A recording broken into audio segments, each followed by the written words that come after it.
Hey amazing people, welcome back to the channel. You're watching Code Ray, and if you're new to this channel, I help you to navigate and succeed in your tech career. Today, we have a really special guest with us.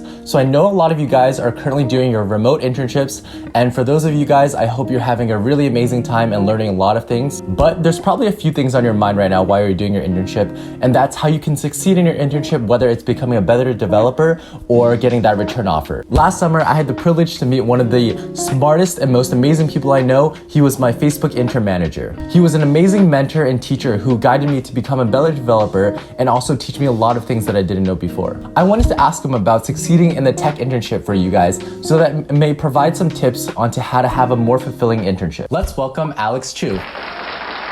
Can you give me a brief introduction about yourself? Yeah, for sure. So my name is Alex. I'm currently an Android developer working at Instagram. I started off with computer science in college. I did a BS in CS at UCLA, and after I graduated from UCLA, I went to PayPal for a year working as a full stack developer. And after PayPal, I went to an edtech startup named Course Hero, which is stationed in Redwood City, where I built their Android app from scratch and was their Android tech lead. And after that, I went to Facebook, where I worked on the Portal video conferencing widget for a year. And from there, I transferred to Instagram to work on story ads. So let's get right onto the topic. What are some advice that you can give interns for their first day or their first week in order to create that first impression? Yeah, I think when it comes to making a good first impression as an intern, there's really nothing special about like the internship. It's the same way you would make a good first impression just meeting a new person, at a bar or at a party. Just be polite, make sure to be upfront with like what your expectations are and like what you're looking for. Make sure to tell your mentor that you're willing to put in the work, and that if your mentor needs anything from you, feel free to tell me what to do.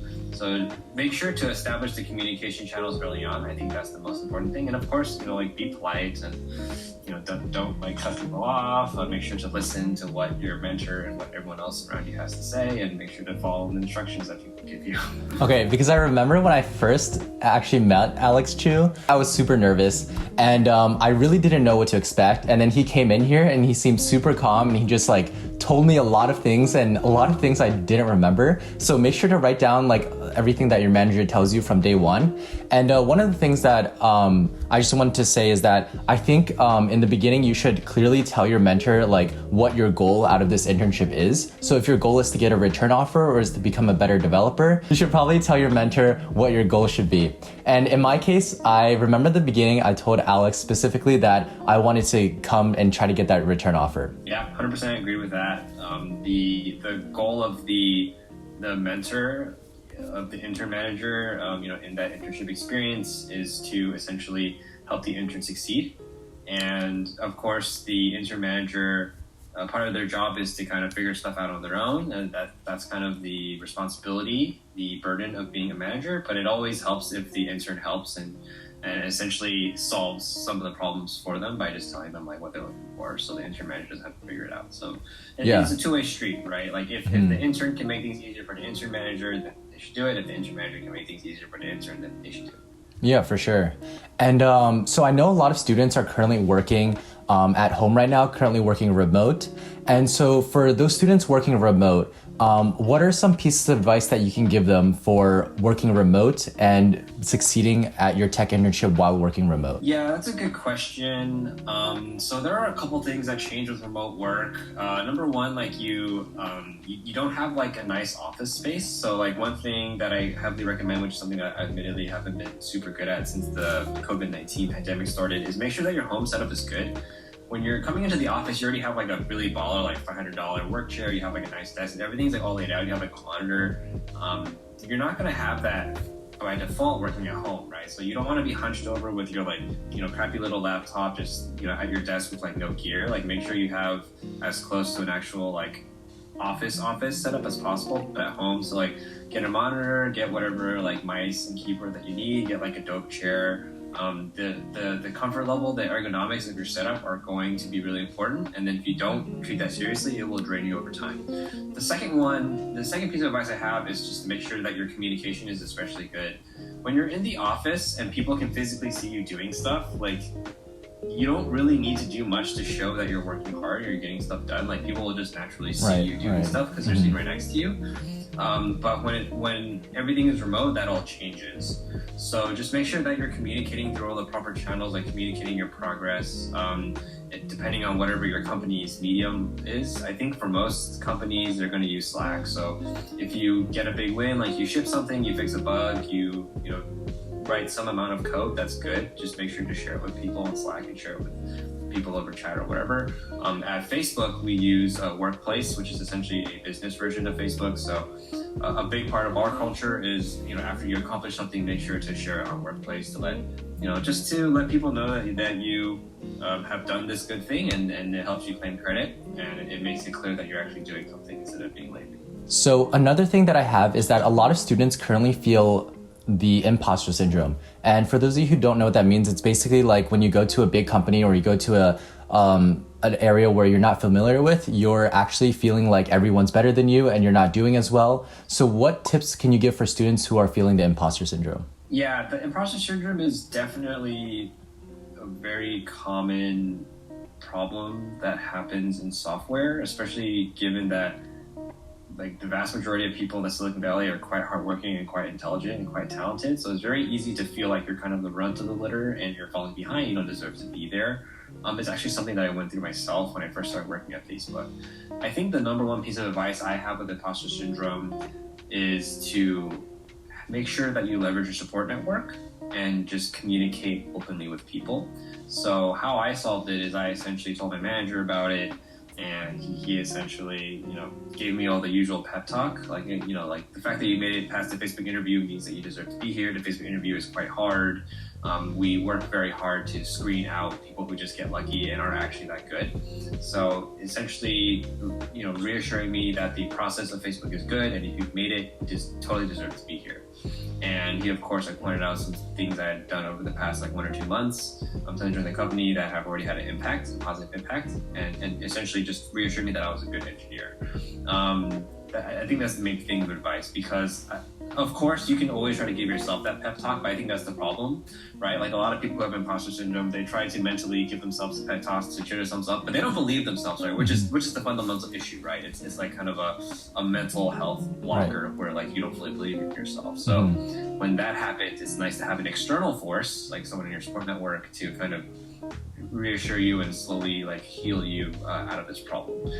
So yeah, if you're an intern, you're going to have your some sort of mentor assigned to you, hopefully, assuming the company's internship program is halfway competent. And then you'll probably have a pool of coworkers around you as well who are always willing to support you and help you get out whatever funk you need. Okay, so another question that I have is that, so I know it's important to keep really good relations with your intern manager, and a lot of times you might end up with a really good manager like I had with Alex, in which we were able to communicate very effectively.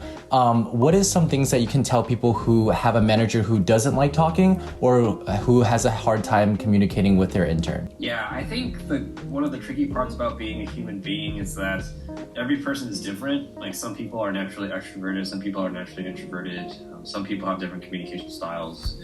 So, as with any relationship, it's kind of on you to figure out what it takes to get that person to open up. Of course, if there's an intern manager who is naturally very closed off, that is kind of the failing of the company's internship program. Those people should not be intern managers. But yeah, sometimes you do roll a bad person that way. But of course, I try to make the best of it, what you will. So just try to get to know the person, maybe do some research, figure out their interests, maybe try to start a conversation from those interests. Don't talk about work. Just oh yeah, hey, you Call of Duty. Yeah, for sure. And so I know a lot of times that these managers have one-on-ones with their interns, and a lot of companies do that maybe once every 2 weeks or once every month. So what are some tips you have for having a successful one-on-one with your manager? Yeah, I think, well, again, it's more on the intern manager to kind of make the one-on-ones effective. It's up to them to set an agenda and then have a clear idea of milestones and goals for you. But like what you can do as an intern is essentially try to do some of that yourself.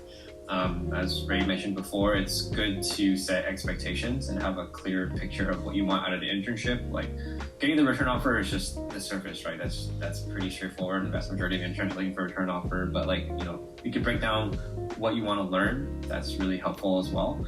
It helps the intern manager set up kind of a roadmap for your growth plan. So let's say your goal is like, I want to learn how to build like a basic, I want to have all the skills necessary to build a pretty decent looking Android app by the end of my internship. So you're an Android intern, right? So you can then set goals on what it does it take to build a decent Android app. So learning about like activities and fragments, learning about like persistence of data, learning how to render a listener cycle view, stuff like that. You can break it up into very concrete chunks.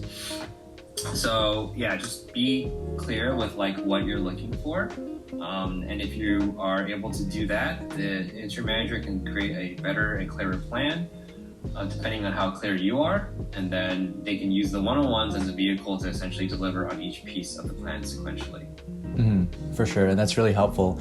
And one thing that I would like to keep in mind, and I thought was helpful with what I did during the summer, is that if your manager says you're doing fine, or like doesn't really say too much, doesn't really give too much feedback, you should always ask for more feedback from your manager, and always ask if there's anything you could do to do better. So like you can I would ask Alex, like, is there anything more I can do, or like, am I reaching certain milestones that I have to hit? So ask your manager about how you're graded in terms of getting that return offer and what you can do in order to hit stronger milestones, or if you're caught up with what he has in plan for you. Yeah, 100% agree with that. Like I mentioned before, make sure that the communication channels are set up to be clear and healthy.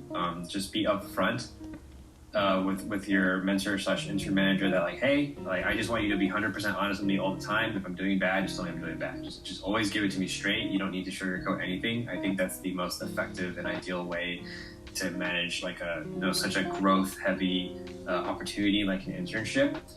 So that your intern manager doesn't feel afraid of giving you like real feedback. Yeah. So, and then one thing that we take very seriously at Facebook, and we chant it almost like a mantra, is feedback is a gift. So you should go in with that mentality of like, I just want as much feedback as possible so I can improve as much as possible and like be as effective a team member as possible so I can help out my teammates.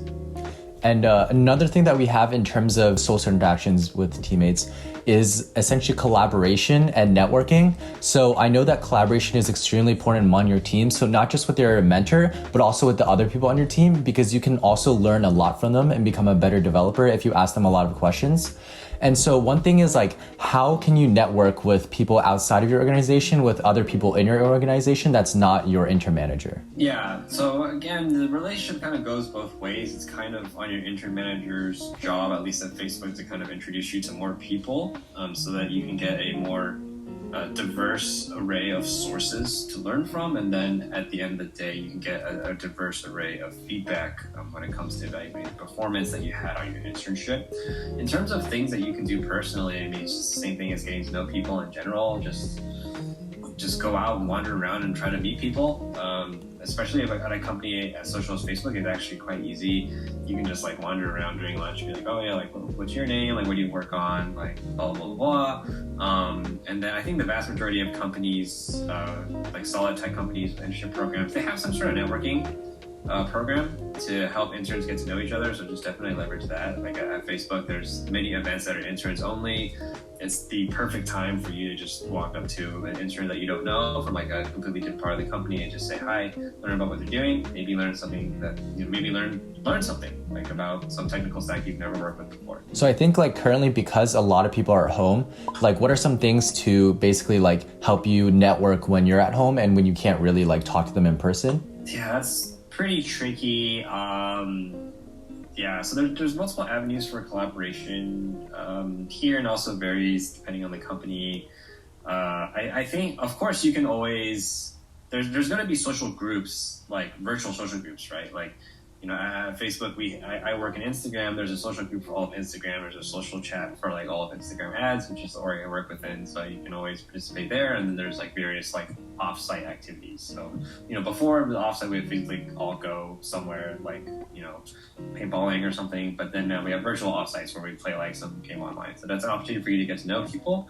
From a technical perspective, there's a core avenue of how you interact with people who aren't your direct mentor, which is code review. So, code review should be like an open and collaborative process. At Facebook, we have, many like teams where everyone kind of reviews each other's code. It's not like every code review only has one dedicated POC attached to it. So that's an opportunity for you to have other people read your code, and then you can talk with them about, about technical details and get to know them there. And then you can hit them up with a LinkedIn invite afterwards. Like, whatever. So there's still channels for you to meet people besides your intern manager. You just have to find them in the virtual world. So yeah, group chats and then workplace groups, different view. Those are just some examples.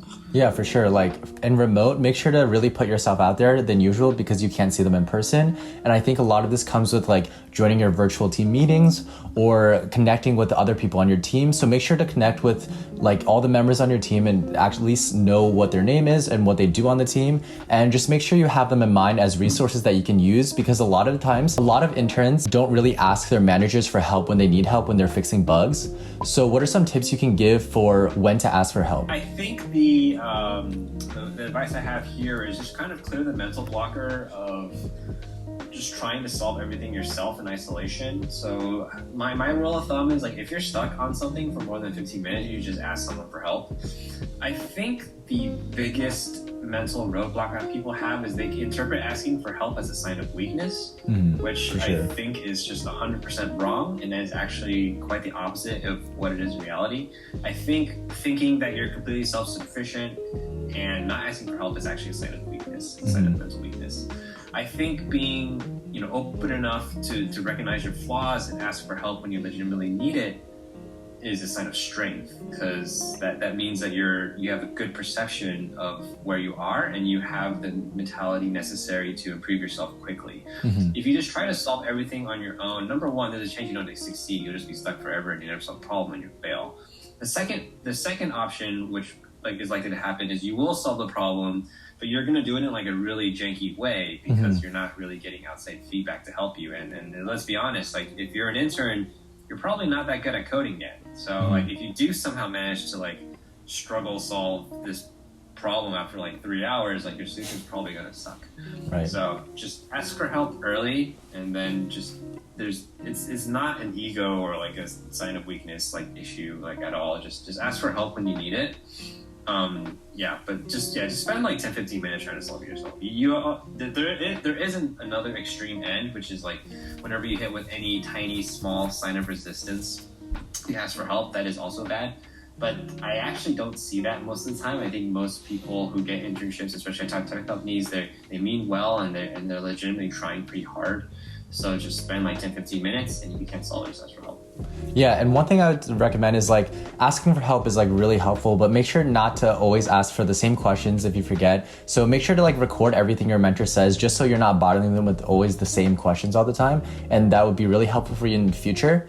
And another thing is you should probably write down all the accomplishments that you did in order to help when you're creating your resume or when you're telling future employers what you've done at your internships. So one thing is, what if a student is, I guess, behind on their milestones? Like, what is some things that you can tell him or her to do? What if the student is behind on her milestones and not sure how to, do the technology or work the project? Yeah, that's a good question. That's unfortunately like a really, really negative situation. So my goal as an intern manager or just any sort of like mentor / lead in general is I try to unlock potential in people and get them to accomplish more work without having them physically work more hours. Because the problem with just working more hours is that there's a physical limit on how far you can go. There's only so many hours in a day, and you have to eat and you have to sleep and you have to have some sort of social life outside of work, right? So just asking people to do more hours is not a feasible solution. And similarly, as the intern, If your goal is just to work more hours to get the work done, that is also not a feasible solution, because chances are you're going to burn out and you're not going to be able to sustain that pace. Sprinting is okay, but it's sprinting, like as the word suggests, it's for a short period of time. So if the gap you have to cover is relatively small or like mid-sized at most, yeah, you can maybe work extra hours for like a week or two. But like if the gap is quite big and there's still like a month left on your internship and you're quite behind, then you shouldn't sprint. That's not going to work.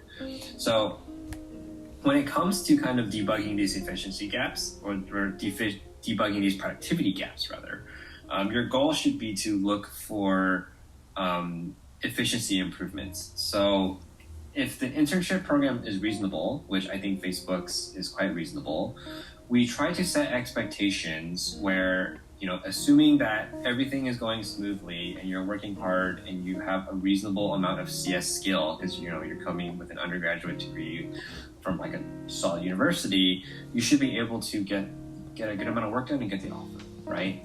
Generally, if you're falling behind, it's because there's some sort of like efficiency / behavioral change that we can make. So try to look for those.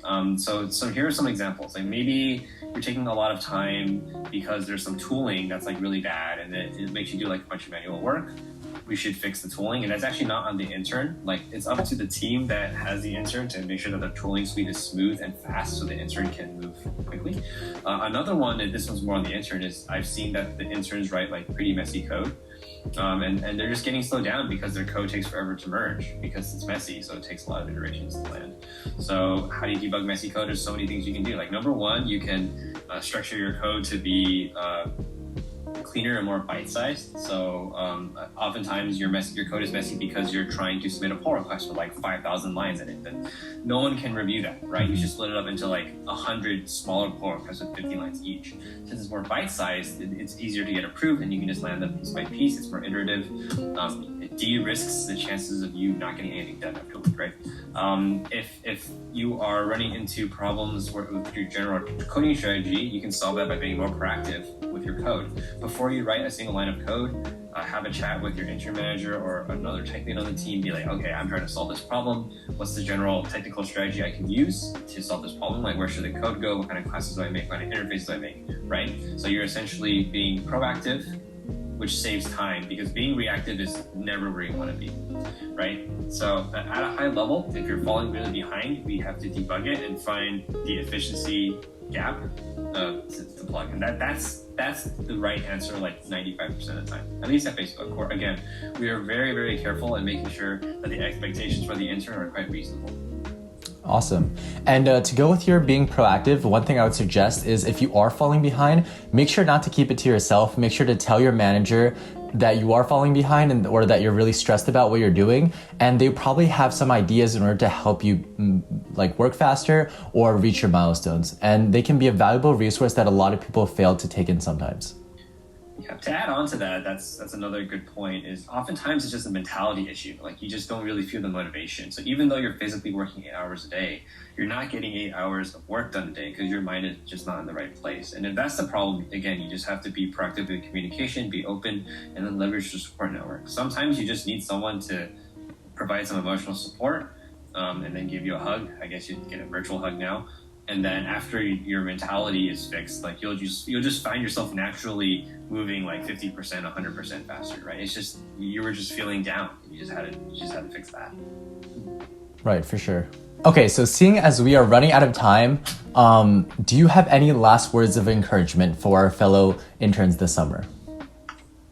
Yeah, I do. And I think it's especially important to have any amount of, whatever amount of morale boost you should get your hand on, given that everything's remote, given kind of the grim nature of the world today, especially in the United States with everything going on. And I think what I want to say is that tech is an amazing place to be. I think it's the absolute best place to be career-wise, given the unlimited opportunities you have and the essentially unfettered ability that you have to change the world. And even though tech is the best place to be, it's not the best place to be just out of nowhere, right? Tech is also one of the hardest places to be. And what this means is if you're in an internship in tech, especially in software, you should be extremely proud of where you are now. And you should really essentially acknowledge yourself. Get rid of that imposter syndrome. You're doing a great job. You should be proud of what you're doing. And you should be extremely excited for the road ahead. Because as someone who's been working in Silicon Valley for the past 6 years, I can truly say that what we're able to do, like as technologists, as software engineers, is truly unparalleled in the world. Like the amount of positive impact you can have with the skills you develop in this industry is just absolutely incredible. And that's the life that you have to look forward to as a software engineering intern. And I'm sure that if you put in the work and you build the relationships, you are going to be a great engineer. You're going to have a great impact on the world as you grow. Awesome. Thank you so much. And make sure to subscribe and leave a comment if you have any questions for me about how to work through your current summer internship. If you're currently a summer intern, I'll try to provide as much advice as I can. And thank you so much for watching. Thank you so much, Alex. Thank you. Yeah, it was good to be here.